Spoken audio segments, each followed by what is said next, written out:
Hello friends, how are you? I hope you all are fine. So today welcome again to my channel. Let's start steno. जैसा कि हम mirror of common error से set उठाया हुआ है हमने, और हमने पहले इसके 11 कर चुके हैं। आज हम 12th करने वाले हैं, तो आइए देखते हैं इसके टोटल सेट्स। सो चलिए, बी रेडी। पहला क्वेश्चन क्या कहता है? I would also like help you to build up this wall in a short time.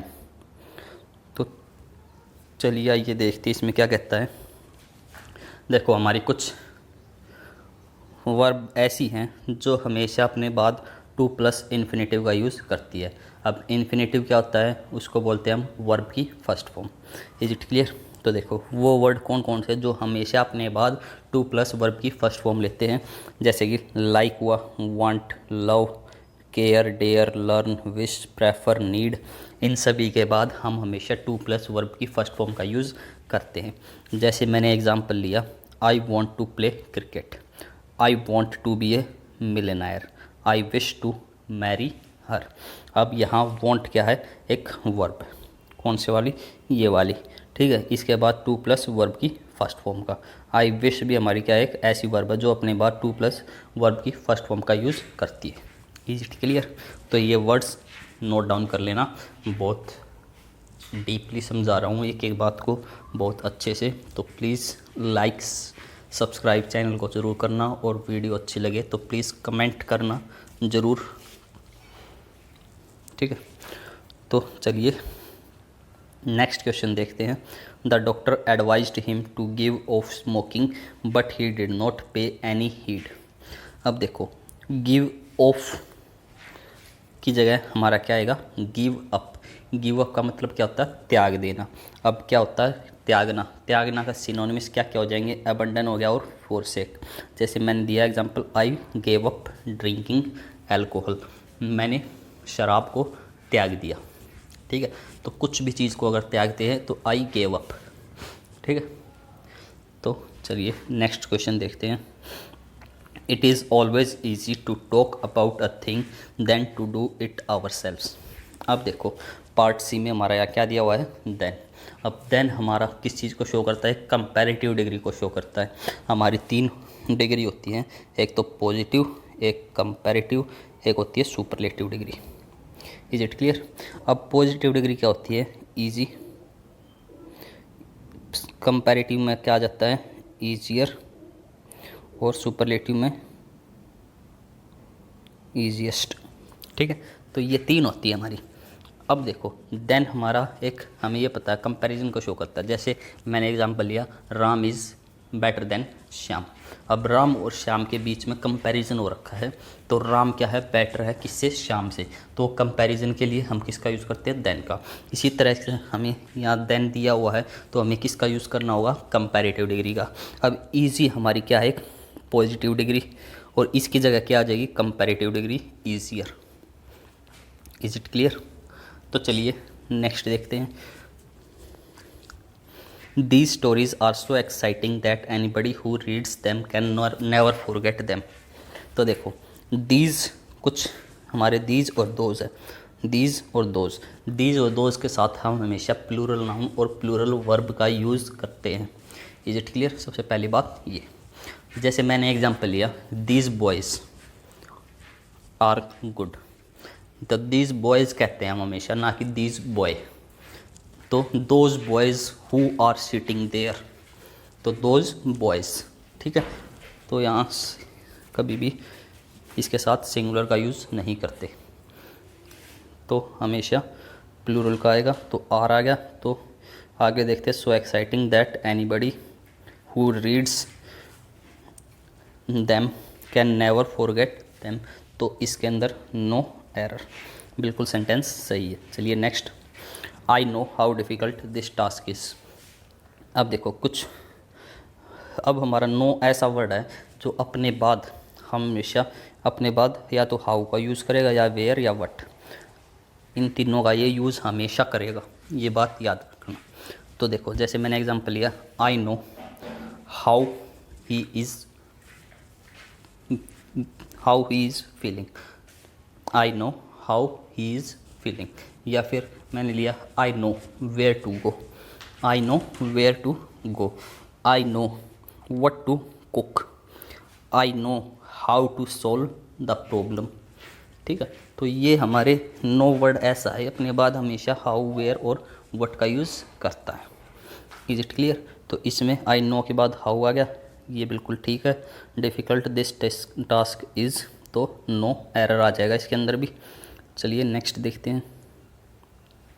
He is sure to succeed because he is used to work very hardly. अब देखो, एक होता है हमारा वर्ड हार्डली और एक होता है हार्ड।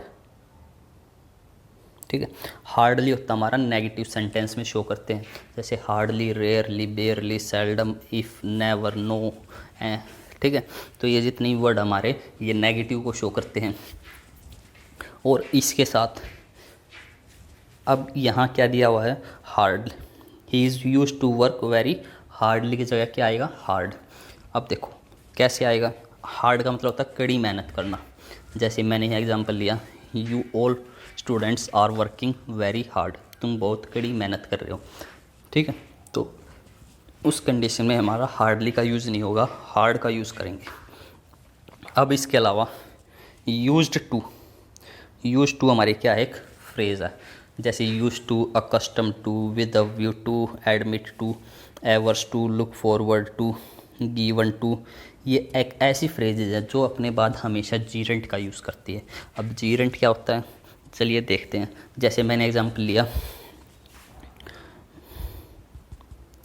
मैं एग्जांपल लेता हूँ, जैसे ही इज़ प्लेइंग फुटबॉल।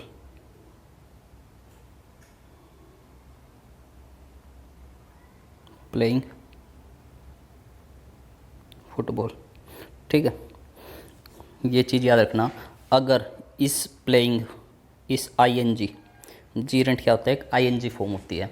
अब आईएनजी एक तो हमारी वर्ब के टेंस में भी लगती है।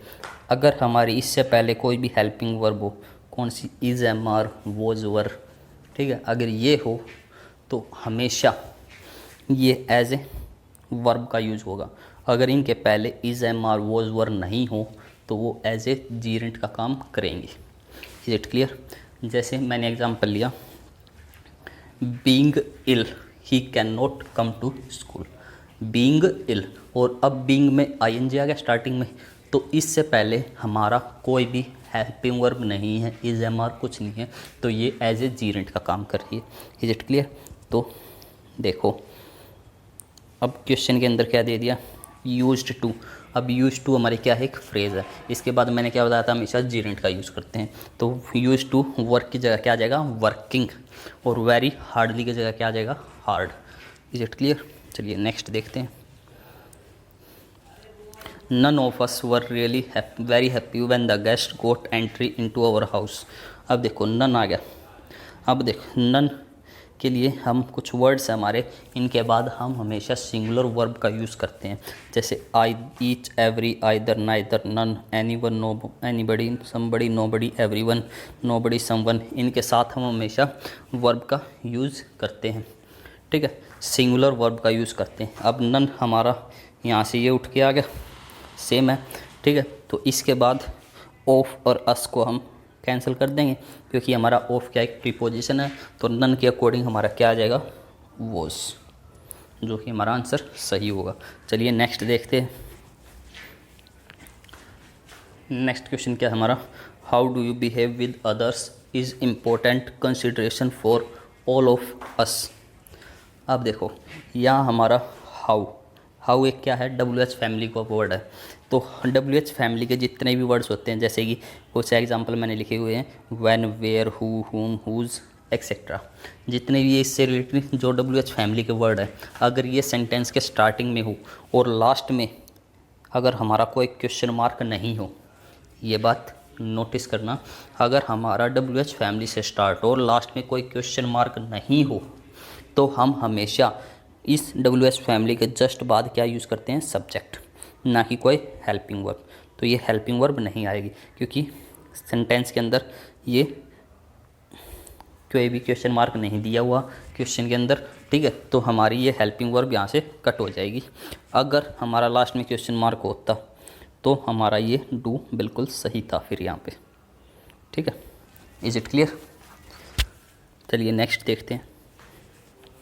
All of them work very careful right from the beginning till they finish. अब देखो, all of them work very careful. ठीक है, अब वर्क किया है उसने कैसा? केयरफुल। वर्क कैसा किया है? केयरफुल।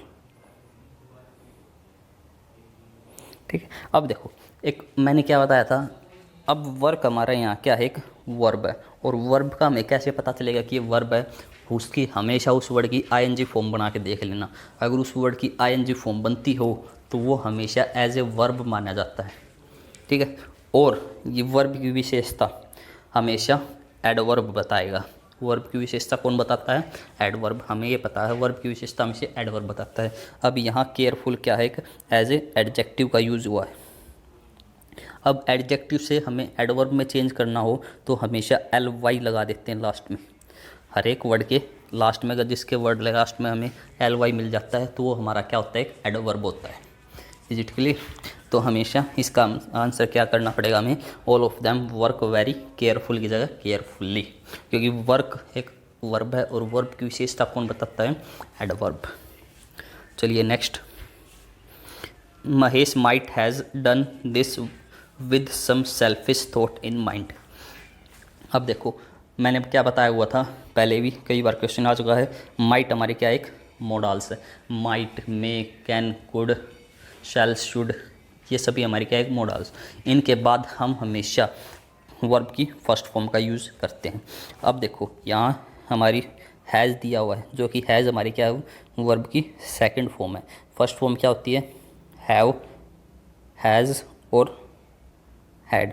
वर्ब की first form has, second form has, third form had. तो Mahesh might have done with this some selfish thought in mind. Is it clear? तो चलिए नेक्स्ट देखते हैं। Due to unfavourable condition I was fail to pay my examination fees. अब मैंने क्या बताया हुआ था? ड्यू टू से वही क्वेश्चन रिपीट होते होते बार बार रिपीट होते जा रहे हैं, तो इनको अच्छे से कर लो। 410 सेट है, मैं गारंटी लेता हूँ आपके 10 में से 10 full out of full steno के बच्चों के लिए। ठीक है, तो ड्यू टू से हमारा कोई भी वाक्य स्टार्ट नहीं होता। मैंने इसका पिछली क्लास में बताया था। ड्यू टू का मतलब क्या होता है? Owing to. ओइंग टू का मतलब, इसमें ड्यू टू की जगह हम किसका यूज़ करेंगे? Owing to. और ओइंग टू का मतलब क्या होता है? Because of. तो because of unfavourable condition I was fail to pay my examination fees. ठीक है, अब देखो, एक तो हमारा इसमें दो एरर हैं। एक तो ड्यू टू की जगह ओइंग टू का यूज़ करेंगे, एक आ गया हमारा I was failed to pay my examination fees. तो वो हमारा आई क्या है? एक डूअर है, करने वाला खुद ही, क्योंकि वो खुद ही फेल हुआ है। तो हमेशा याद करना, जब कभी भी काम को खुद करने वाला होगा, डूअर सब्जेक्ट होगा, तो उस केस में हमारा पैसिव कभी भी नहीं बनेगा, उसको एक्टिव में रखेंगे। तो I failed to pay my examination fees, तो आई वॉज का यूज़ नहीं होगा यहाँ पे, तो आई फेल्ड आ जाएगा। Is it clear? चलिए next. If you had not come in time the child would have taken away by the dacoits. ठीक है, अब देखो, हमारा एक रूल क्या कहता है?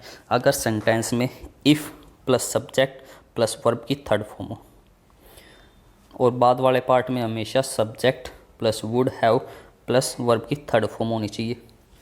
ठीक है, एक रूल तो हमारा ये है, जो ये बिल्कुल हमारा सही है यहाँ तक। तो अब देखो, सेंटेंस के अंदर हमारा क्या दे दिया? बाई। और बाई किसको शो करता है? कि पैसिव वॉइस को। जैसे मैंने एग्जांपल लिया, he is playing football, football is being played by him. तो वो बाई का जब हम यूज़ करते हैं एक्टिव टू पैसिव में चेंज करते वक्त, तो वो बाई का यूज़ करते थे।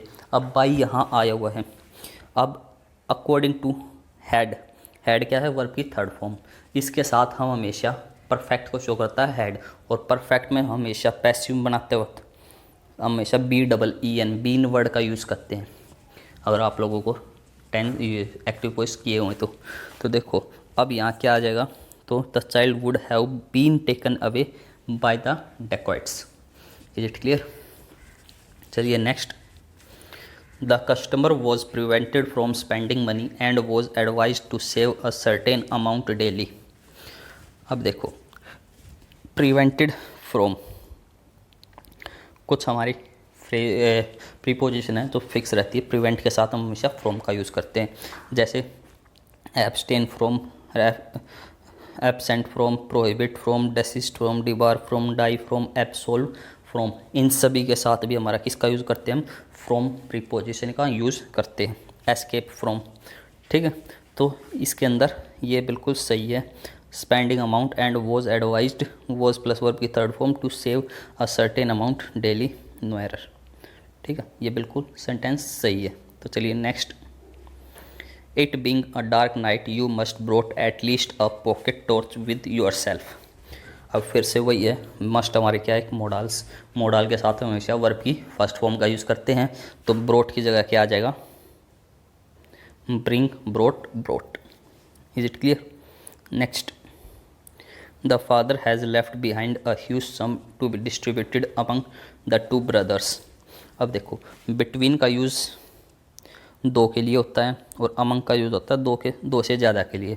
अब टू ब्रदर्स की बात है तो अमंग की जगह हमारा क्या आ जाएगा? बिटवीन। Is it clear?